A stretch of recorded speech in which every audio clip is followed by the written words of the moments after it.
Bom dia.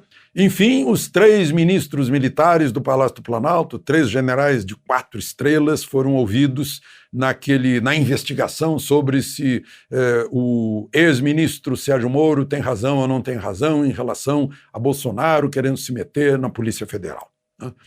Aí a gente vê que aquela história da ameaça de Celso de Mello, que se eles não fossem depor, eles seriam conduzidos sob vara, coercitivamente, foi só basófia, né? Foi só ameaça mesmo, foi só demonstração de força, porque eles têm foro privilegiado como ministros, não como generais, né, da reserva, mas como ministros, né? Aliás, nem deveria ter delegado colhendo o depoimento deles. O depoimento deveria ser colhido pelo regimento interno do Supremo, pelo próprio ministro Celso de Mello, ou algum outro ministro de algum tribunal superior, ou algum juiz que ele nomeasse para fazer isso, né? Mas, enfim, a humildade dos ministros generais, né, não protestou quanto a isso, e já foi feito o depoimento, né? A gente está falando que tudo isso aí parece que a montanha vai parir um ratinho, né? Como diz o título de Shakespeare, né? Muito barulho por nada, né? Porque o máximo que saiu do depoimento dos delegados foi que Bolsonaro queria alguém com quem ele tivesse afinidade para ser o diretor-geral da Polícia Federal.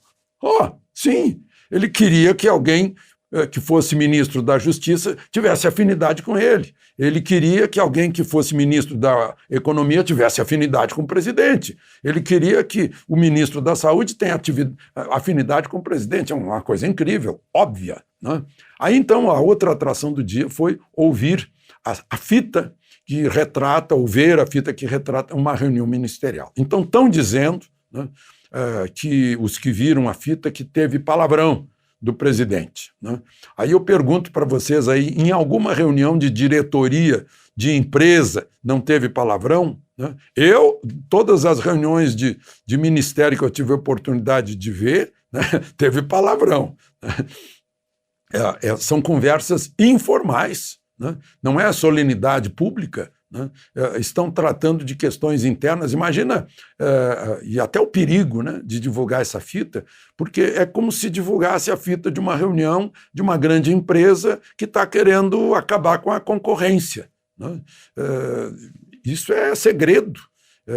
Por isso existe espionagem industrial. Mas, enfim, vamos ver a quanto isso vai levar. Bom, o presidente ontem pôs na lista de atividades essenciais os barbeiros, cabeleireiros, etc. Salão de beleza em geral. Eu acho que com os informais dá bem mais de 1 milhão aqui no Brasil, né?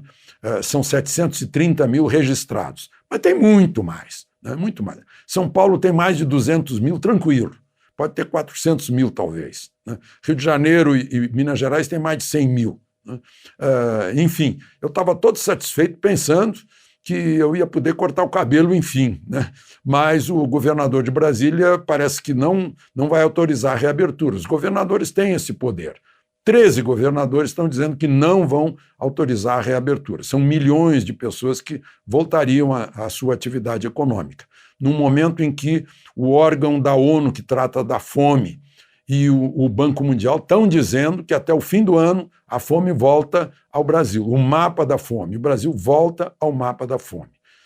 Tem que pensar nisso também. Estamos com um grande número de mortos, aí, chegando a 12 mil, mas é preciso saber quantos, né, vão ser abatidos pela fome, pelo desespero, né, nesses casos todos aí que temos pela frente.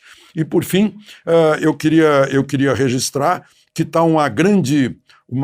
eu estava falando nisso, né? Vejam só que interessante, eu fui fazer uma radiografia, não deu em nada, mas o operador do raio-x me disse que a maior parte dos casos que aparecem lá é de dedo mínimo, o dedo mindinho do pé, né, fraturado, porque as pessoas ficam em casa, estão dando topadas nos cantos dos móveis. Bem interessante essa correlação entre dedo mínimo fraturado e a quarentena. De Brasília, Alexandre Garcia.